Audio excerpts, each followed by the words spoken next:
Hey everybody, it's hwsteele, and today is July 6, 2022, and this is the first of several videos that I'll be releasing here on YouTube in the month of July 2022.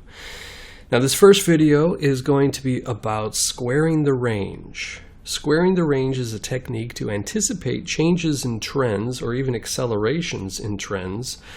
And it's something that falls on the cusp of esoteric, simply meaning it's not the normal thing that people would look at or for when they're trying to anticipate how to figure out what the market's going to do. People get into trading for whatever reason, and it becomes apparent to them pretty quickly that they need a way to anticipate what the market's going to do, to figure out when it's going to change trend or when the trend's going to continue or whatever, depending upon how they personally prefer to trade with the trend or against the trend. But the point is, they realize pretty darn quickly if you can't figure out some way to anticipate the future behavior of the market, you're not going to do very well for very long. So they start looking at things like indicators or maybe even fundamental analysis. And eventually, if they keep looking, they'll run into the more esoteric type stuff like W.D. Gann. And one of the most, I guess I should say, easiest things that Gann did was to square the range. And a lot of times, people who do get this far in their search for ways to anticipate the market, they will learn about squaring the range. They'll think it's absolutely wonderful because the reality is it actually kind of is. But then they tend to continue looking for ways. They try and dig deeper, and squaring the range might just fall along the wayside.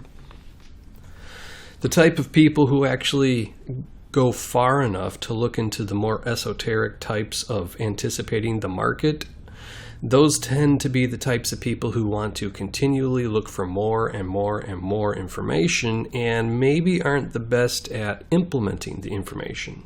Of course, not everybody falls into the category like that, but a lot of them do.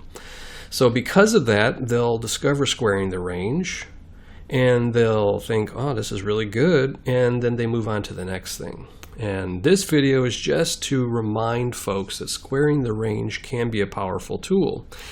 And if you're somebody who's never squared the range before, don't even know what that is, then you can learn about that a little bit here in this video. So the example market that I'm going to use is IBM, or International Business Machine Corporation. This is the daily chart right here, and I'm going to scroll back. This is right here, right now, as of the recording of this video, July 2022. I'm going to scroll back to around September, right here. This is right around the fall equinox point in time, September 2021. We had a low in the market, and then the market traded up, and then sideways, and then down. So after the market moved up, because it had been trading down a little bit, and then it moves up pretty strongly relative to what it had been moving, so that would get someone's attention if they were paying attention to IBM.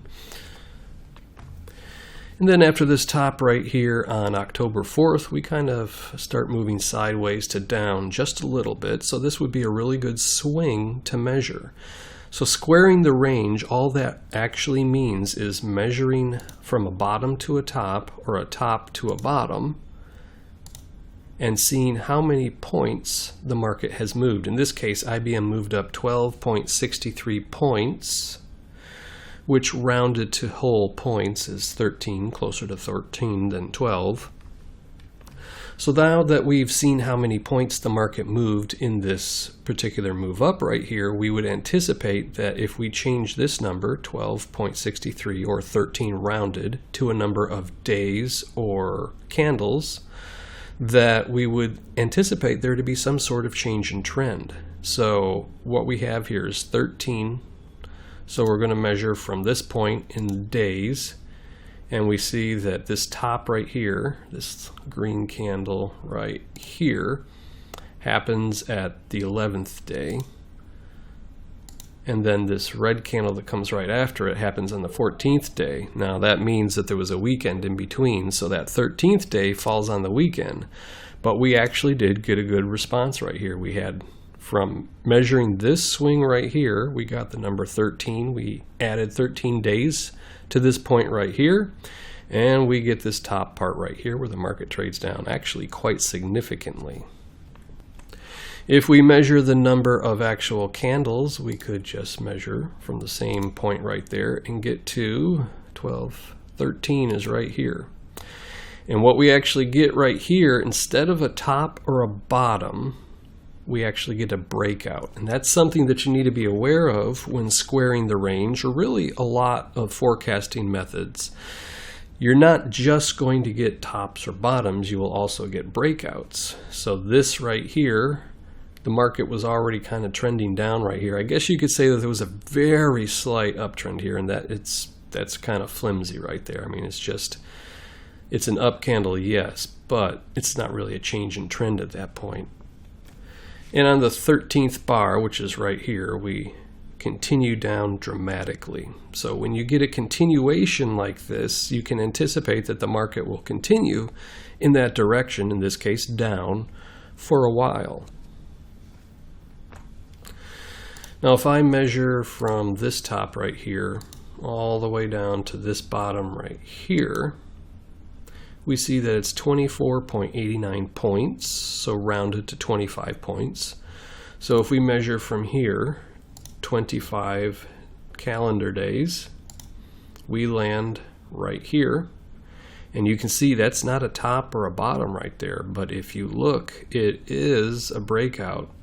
See, we had support right here, and then when the market gapped down, it gapped right and started moving further down from this support area right there, which then becomes resistance over here, and you get a slight reaction off of that. But then on the 25th day, we're moving past that, which means we have a continuation pattern, or a continuation happening from this particular square, and as a result, we can anticipate that the market will continue up for a period of time, which it clearly did. Now, if we go 25 bars as opposed to 25 days from this low right here, 25 is right here, so we're only 2 off the big top right up here. So we're very close to this big top right there.